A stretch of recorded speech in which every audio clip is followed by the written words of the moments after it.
Assalamualaikum warahmatullahi wabarakatuh teman-teman. Gimana kabar kalian nih? Semoga kalian semua dalam keadaan sehat walafiat dan semoga kita selalu dalam perlindungannya. Balik lagi bersama saya Raja dan selamat datang di Horror Stuff.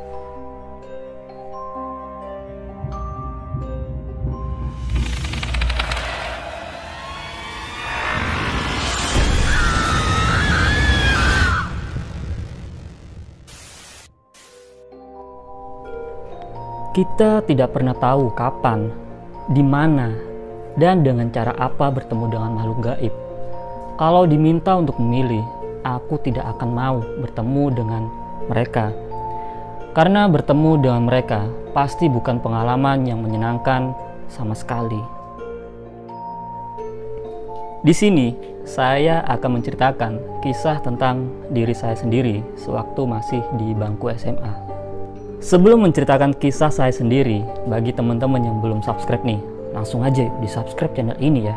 Dan jangan lupa untuk tekan tombol loncengnya, agar teman-teman tidak ketinggalan cerita-cerita horor selanjutnya.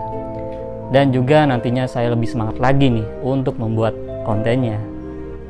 Penasaran dengan ceritanya? Tonton terus videonya sampai habis. Tanpa menunggu lama-lama lagi, langsung saja, ini dia ceritanya. Hai, namaku Raja. Aku murid kelas 3 SMA negeri yang terletak di Jalan R.A. Kartini. Aku adalah murid pindahan dari Malaysia. Aku ingin mengecap pendidikan yang lebih baik di Pulau Jawa dan meraih cita-citaku juga. Karena sudah kelas 3 juga, aku menghabiskan banyak waktu untuk belajar. Bukan hanya belajar di sekolah, aku juga ikut bimbingan belajar. Malam itu, aku baru saja selesai dari bimbel di Jalan R.A. Kartini, dekat dengan sekolahan. Aku memang selalu pulang malam jika ada jadwal bimbel. Ya, maklum, besok ujian tengah semester. Belajar di sekolah yang berisi murid-murid pintar memang melelahkan. Aku hendak pulang menuju kos dengan berjalan kaki. Dingin sekali malam itu. Aku menyusuri trotoar Jalan R. Kartini di depan sekolahku. Letak bimbel dan sekolah memang tidak terlalu jauh. Aku selalu melewati sekolah saat pulang bimbel. Perasaanku pada waktu itu tidak enak saat melewati depan sekolah. Ada hawa sangat dingin yang aku rasakan. Aku harus segera pulang untuk menghangatkan badan yang mulai kedinginan ini. Aku pun mempercepat langkah agar segera sampai di kos yang sudah tidak jauh lagi. Sesampainya di kos, aku panik. Mencari-cari kunci di saku pakaian, celana, dan tidak menemukannya. Mungkin di dalam tas. Kemudian aku merogoh tasku, tapi hasilnya sama aja. Sudah capek, kenapa harus ada masalah seperti itu? Kira-kira ketinggalan di mana ya? Lalu aku mencoba menelpon Fahmi, teman kelasku yang juga anak kos. Halo? Mi, lu lihat kunci gua nggak? Coba cariin dong, mungkin ada di kamar lu. Bentar, gua cari dulu ya. Nggak ada, Ras. Gua nggak nemuin. Mungkin kunci lu ketinggalan di kelas kali. Coba aja lu cari di sana. Masa sih ketinggalan di kelas? Aku pun memutuskan kembali ke sekolah untuk mencari kunci kamarku. Aku melangkahkan kaki dengan terpaksa. Ya, mudah-mudahan yang dikatakan Fahmi itu benar. Sekolahku merupakan bangunan tua dengan arsitektur Belanda yang sudah berumur sekitar 97 tahun.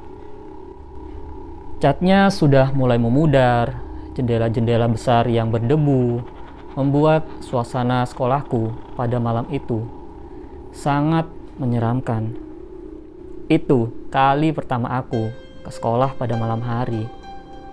Tengah malam pula. Aku mencoba membuka pintu gerbang. Dan pintu gerbang tersebut terkunci. Aku mencoba mencari cara agar bisa masuk ke dalam tuh. Aku mencoba memanggil penjaga sekolah yang biasa menginap di sana. Pak Suryo, Pak Suryo. Tapi tidak ada jawaban sama sekali. Aku mencoba memanggilnya berkali-kali, tetapi tetap saja tidak ada jawaban. Aku pun memutuskan untuk memanjat gerbang sekolah. Gerbang yang terbuat dari besi bercat itu cukup tinggi. Ujungnya meruncing seperti tombak berwarna kuning. Itu membuatku cukup kesulitan untuk memanjatnya. Tapi daripada aku kedinginan di luar, lebih baik aku cepat menemukan kunciku itu. Saat aku berusaha memanjat, tiba-tiba aku mendengar suara. Hei. Hah? Suara siapa itu? Aku mencoba melihat sekitar, dan tidak ada siapa-siapa. Mungkin hanya perasaanku saja. Pada akhirnya, aku berhasil tuh memanjat gerbang itu dan masuk ke area sekolah. Aku berjalan melewati halaman sekolah. Suasana sangat sepi dan mencekam. Tidak menyurutkan langkahku. Lalu, aku melewati sebuah taman anggrek. Di sana terdapat kolam air mancur dan kursi panjang yang terbuat dari keramik yang sudah sangat kuno menurutku. Aku meneruskan tuh langkahku dan sampailah aku di sebuah pintu. Pintu yang akan menghubungkanku dengan area kelas. Saat aku membuka pintu, tiba-tiba angin berhembus sangat kencang. Hawa dingin terasa menusuk sampai ke tulang. Entah kenapa sejak aku masuk area kelas, ada perasaan tidak enak di hatiku. Ada kegelisahan menyelimuti perasaanku. Samar-samar aku mendengar suara lantunan piano. Suara piano itu mengalun dari aula lantai 2. Aku tetap melanjutkan langkah menaiki tangga dengan suasana hati dan pikiran yang tidak karuan. Baru setengah perjalanan, suara piano sudah menghilang. Aku pun menaiki tangga perlahan-lahan sambil melirik kanan dan kiri. Saat aku sampai di ujung tangga, aku hanya melihat aula yang kosong. Aula itu gelap, tetapi sedikit mendapat cahaya dari sinar rembulan yang masuk melalui celah-celah jendela. Aku mengarahkan langkahku ke belokan kiri yang ada di depan lorong. Kelasku terletak di ujung lorong. Saat menyusuri lorong itu, aku melihat pintu tiap kelas dikunci dan digembok. Jangan-jangan kelasku juga digembok. Betapa senangnya aku saat mendapati pintu kelasku tidak dikunci. Aku menggerakkan gagang pintu dan pintu kelas itu terbuka. 2 jendela di kelasku terbuka lebar sehingga dinginnya angin malam terasa tidak bersahabat di badanku yang sudah sangat lelah ini. Aku bergegas tuh menuju meja yang terletak di belakang sebelah kiri. Aku menggunakan cahaya handphone untuk menerangi pandanganku. Aku pun mulai mencari apa yang menjadi tujuanku tengah malam ke sekolah. Saat aku sedang mencari-cari, tiba-tiba aku mendengar suara derap langkah mendekat ke arah kelasku. Siapa itu? Aku bertanya dengan suara agak keras dan mencoba melihat ke arah pintu dan lorong. Sekelebat bayangan berwarna putih melayang cepat mendekatiku dari arah belakang. Aku melihat sesosok perempuan menggunakan gaun putih di ujung kelasku. Kulit perempuan itu putih pucat sambil menatap ke arahku. Aku berlari tuh, sekuat tenaga menyusuri lorong itu secepat mungkin. Aku harus keluar dari gedung itu. Terdengar suara, dan suara itu semakin mendekat. Aku memasuki aula dan berbelok menuju tangga. Suara itu terdengar mendekat seakan-akan mengejarku. Saat aku berada di depan tangga, aku melihat di lantai dasar. Sosok perempuan itu ada di sana. Dia menunjuk ke arahku, seperti menyuruhku untuk melihat ke arah belakang. Saat aku melihat ke arah belakang, ada seorang noni Belanda yang mukanya hancur dan mulutnya menganga, mengeluarkan suara yang sangat menyeramkan. Sekujur badanku lemas seketika, sehingga tak kuasa menahan berat badanku. Lalu, aku pun terjatuh dari tangga. Aku pingsan dan tak sadarkan diri.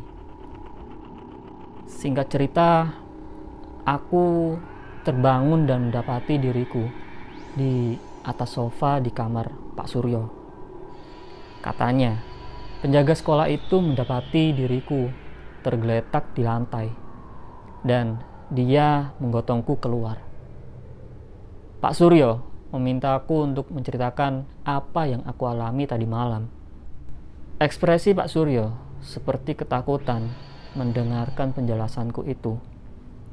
Aku sendiri mendesak Pak Suryo untuk menceritakan apa yang sebenarnya ada di sekolah itu. Pak Suryo terkesan enggan untuk bercerita. Namun, aku terus memaksa Pak Suryo sampai dia akhirnya mau sedikit menjelaskan. Aku kaget sekaligus ketakutan ketika Pak Suryo berkata bahwa yang aku lihat semalam adalah hantu Nancy. Sebagai orang baru di Jawa, aku tidak tahu cerita tentang Nancy di sekolah itu. Rasa penasaran membawaku kepada beberapa orang untuk bertanya tentang Nancy. Aku pun tahu kisahnya. Dulu ada seorang wanita Belanda yang bersekolah di situ. Dia bernama Nancy. Dia jatuh cinta kepada orang pribumi. Namun orang tua Nancy tidak menyetujuinya. Dan akhirnya dia bunuh diri di kelas itu. Sampai saat ini cerita itu masih ada. Bahwa jendela di kelas itu tidak pernah ditutup karena Nancy sering berada di sana. Jika ditutup, maka Nancy akan marah. Dia pun sering berjalan-jalan di sekitar lorong lantai 2 dan aula. Memang tidak masuk akal sih. Tapi aku percaya Nancy ada di kelas itu. Karena aku melihatnya sendiri. Oke, gimana nih menurut kalian ceritanya? Jika suka silakan di like, dan jika tidak suka silakan di dislike aja ya. Untuk temen-temen nih, jika mempunyai cerita horor atau mungkin itu terjadi kepada kalian sendiri, silakan kirim cerita kalian di link yang sudah saya siapkan di deskripsi ya. Saya Raja, sampai bertemu di video berikutnya.